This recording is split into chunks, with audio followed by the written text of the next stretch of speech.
Welcome to another edition of Arizona Wildcats Insiders Podcast. I'm your host, Troy Hutchison, and I want to talk about a little bit about Koa Pete. Recently, we had the NBA draft with Carter Bryant going number 14 overall. He became the 22nd Wildcat to be in the NBA draft in the first round all time. Arizona has a long history of first-round draft picks, countless other picks as well. But Koa Pete, he's coming off of a gold medal performance for the U19 Team USA team in the World Cup. It is his fourth gold medal that he has collected. It's the second underneath Coach Tommy Lloyd, as Tommy was the head coach for those events. Just a phenomenally decorated player, 4 gold medals, 4 state titles, 3-time Gatorade Player of the Year, and countless other awards. Koa Pete is nothing but a winner, but he's been able to do it with being a lockdown defender, solid rebounder, and can score around the rim at will. He does not have that three-point shot. He does not have that touch from beyond the arc or from distance yet. I think that's something that he is developing. He can create for himself off the dribble. I know Koa looks at himself like a point forward. I don't know if he is that skilled to that point yet for the college basketball level, but it's somebody that can dribble the ball and handle the ball by himself. So CBS Sports released their way too early mock draft for the NBA draft for next NBA season, next draft season. And Koa Pete was listed at number 16 to the Indiana Pacers. That would give the Pacers 3 different Wildcats and Ben Mathurin, TJ McConnell, and Koa Pete. Obviously, Ben Mathurin's been very good for the Indiana Pacers. TJ McConnell has been nothing short of spectacular, helping the team get to the NBA Finals, both being very efficient, good, solid defenders. And now you would add Koa Pete to that mix. I think Koa is an interesting prospect. You know, you look at a guy like Michael Dickerson, who's kind of an undersized power forward, but very tough, could rebound the basketball at a high level and finish at the rim. I kind of look at that for Koa Pete in terms of those skill sets, maybe a little bit better of a defender. I think Koa can guard 1 through 5 and maybe a little bit more skilled of an offensive player. But there's a lot of work to be done on that side of the basketball. And I think when you get those experiences with Coach Tommy Lloyd overseas in high-pressure situations, you learn a lot about not only yourself as a head coach, but you learn a lot about your players. And I think you learned a lot about Koa Pete. There were situations where he was not the best player on the floor, where he was struggling, but he was able to overcome it and put together good, solid games. I think he finished with an above plus minus every single time, which isn't an easy task. But it's a guy that I don't want to say is below the rim, but is a rebounding machine like a Zach Randolph, can finish at the rim with his footwork, but isn't going to wow you with his athleticism. So I just wanted to take a minute and talk about Koa Pete and getting that offer. I don't think, getting that mock draft selection. I don't think it's anything to really look at this point. You got to play the whole entire season, but he's highly talented. And I think that spells success for Arizona when you look at this freshman class, which is the number 1 class in the country, with Koa Pete, with Brandon Burries, with Dwayne Arstead, with Bryce James, who's a 3-star recruit, and 3 international transfers. You're talking, 3 international recruits. You're talking about the number 1 recruiting class featuring 7 players, with 3 of them coming overseas. It's a classic Tommy Lloyd recruiting class. I think it's going to pay dividends for Arizona. And I like a lot of the pieces. I think some of them need developing, but I think you could see everything putting together for a special season. So when you look at Koa Pete, he's at that 16 mark, but it wouldn't shock me if he ends up in the lottery in that top 10 or in that top 12, similar to a Carter Bryant. I think he's a little bit more skilled offensively than Carter at this point, even though Carter has a great 3-point shot.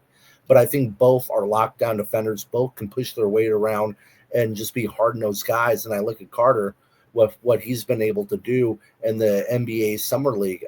I'm blown away. I don't know if Koa Pete can do that type of thing if he was to be drafted right away, but there's a lot of talent there. And I think a guy even like Brandon Burries is a potential dude to look at for the first round. He's going to be a high-level shooting guard with the ball in his hands some of the time with Jaden Bradley, but it's a dude that could just get you buckets.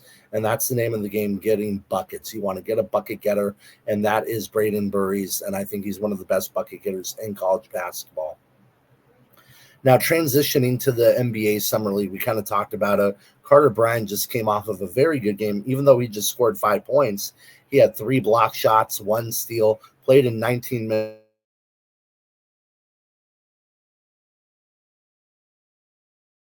Or kind of looks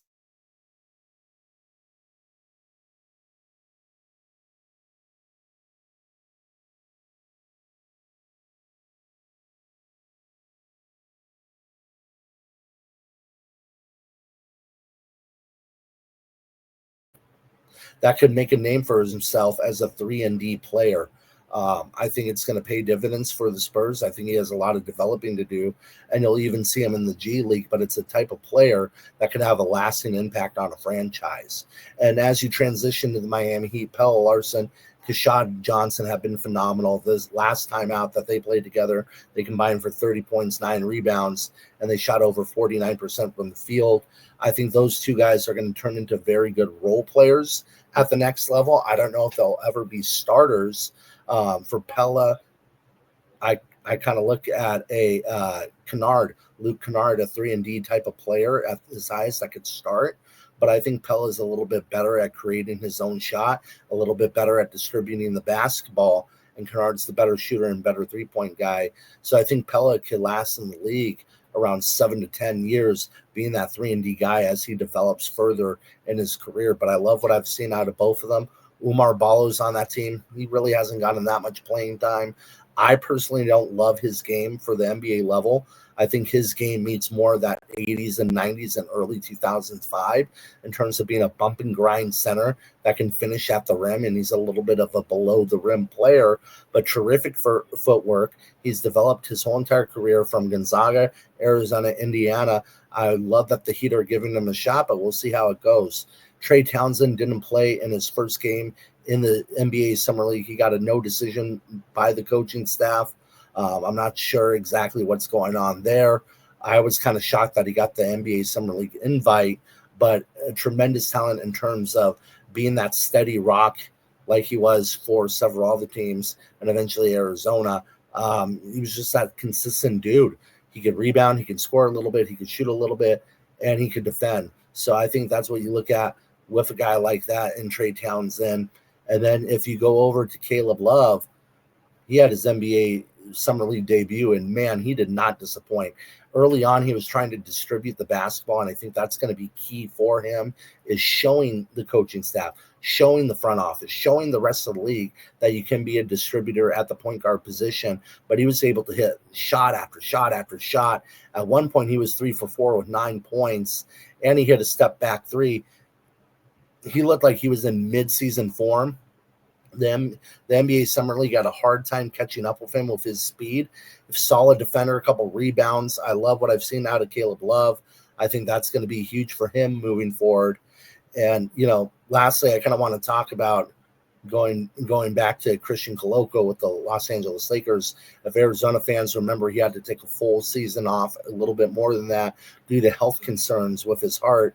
The doctors were able to clear him, and Christian was playing at a high level with the Toronto Raptors, a little bit with the Lakers as a defensive center that could rebound a little bit, but high energy guy. I kind of look at him as a poor man's JaVale McGee, very wiry, very high energy. But in this summer league, he's kind of struggled. In his last start, he had 3 points, 0-3 from the field, and 0-2 from the 3-point line. I'm kind of shocked to see the 0-2 from the 3-point line. I don't know if that's a product of today's game, and he's trying to test that out, but I don't think that is Christian Coloco's game whatsoever. I think he needs to be towards the basket and develop more of that triple threat off the dribble move that can help him in his career. But it's great to see him out there. Caleb Love had a tremendous game. Carter Bryant, 3 chase down blocks, was a defensive menace out there. And Pelle Larsson and Kashad Johnson have been nothing short of spectacular. I think all in all, everything's looking bright for Arizona Wildcat players in the in the NBA. I don't know why I said WNBA, but in the NBA, they've looked tremendous in this summer league, and they're kind of feasting off of each other with the Miami Heat. There's opportunities we have now. Again, this doesn't mean they're going to get a roster spot, but it gives them that opportunity. Pelle Larsson last year played in 55 games. Kashad played in 16.